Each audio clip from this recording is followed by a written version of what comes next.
You ever get that feeling that history is on a loop, not just, big events, but that there are these deeper, more fundamental patterns at play? Well, in this explainer, we're going to dive into some source material that suggests certain ancient texts lay out a recurring cycle of how societies fall apart, a shadow that just keeps appearing era after era. So to really get this pattern, we have to start with a big question. What were the days of Noah actually like? I mean, forget the cute little pictures from Sunday school. The text describes something way, way more intense. The core idea right from our source is this. It was a time when power just walked around completely unrestrained. And this isn't just about being strong. It's about a whole attitude, a mindset where might makes right. And if you want it, you just take it. Now listen to the language on this slide. It's so important. Notice the words saw, took, chose. The text is hammering home this dynamic of just taking, of possession. This isn't about partnership or righteousness. It's the one-sided action of the powerful. And who were these powerful guys? The text calls them men of renown. I mean, think of them as the A-list celebrities of their day. Celebrated, put on a pedestal, incredibly influential. But this public admiration, it was basically a mask, hiding a reality that was deeply corrupt. And this, wow, this just shows you how deep that corruption went. The key word here, the one that should give you chills, is continually. The source points out this wasn't about someone having a bad day or making a mistake. No, it describes a constant state of being, where every single thought was bent towards evil. So you've got this profound, non-stop wickedness. But here's the kicker. What did it look like on the outside? You'd be surprised. It wasn't obvious at all. It was actually hidden behind what the source calls a veneer of normalcy. On the surface, life looked totally fine. People were prosperous, everything seemed secure, the daily grind just kept on going. But right underneath that comfortable surface, a deep rot was setting in. And that contrast is a huge piece of this puzzle. This quote here paints that picture of normalcy perfectly. These are the most ordinary, everyday things you can imagine. Eating, drinking, doing business, farming, construction. It's literally the definition of a society just humming along. But here is where those two realities just collide. On the surface, you have all this normal activity, but the text from Ezekiel, it pulls back the curtain on the moral reality underneath.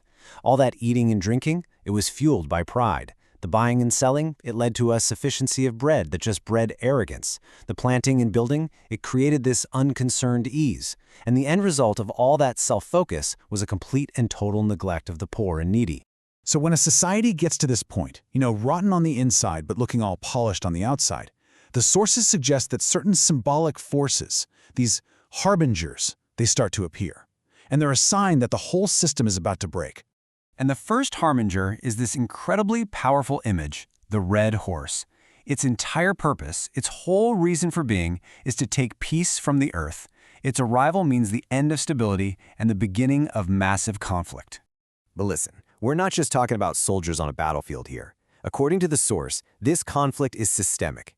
It's nations raging, sure, but it's also a war of systems, a deep, fundamental struggle between abundance and lack, a grinding conflict between the rich and the poor that just tears a society apart from the inside out.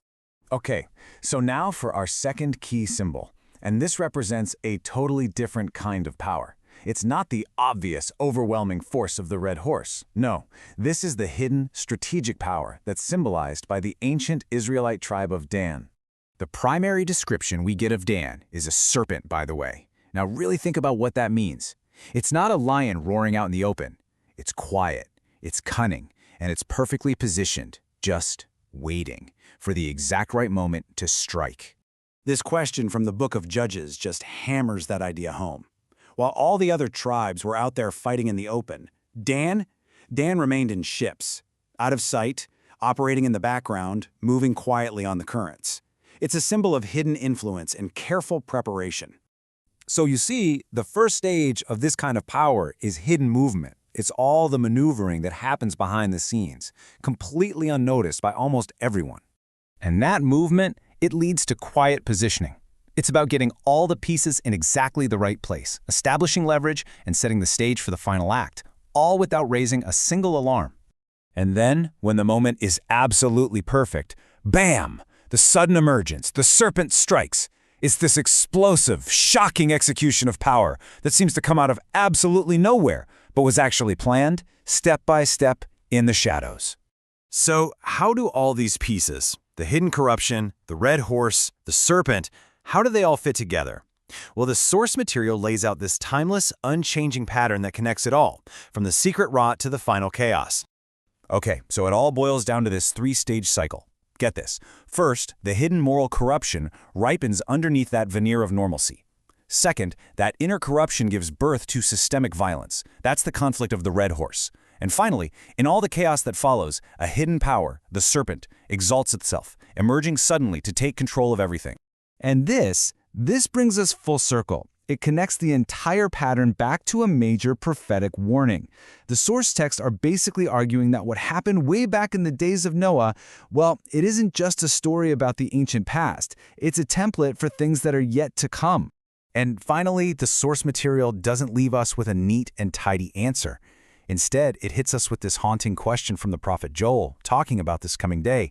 It is great and very awesome, and who can endure it? It's a challenge, really, to see the pattern and a profound question about what it means to stand when history's darkest shadow falls again.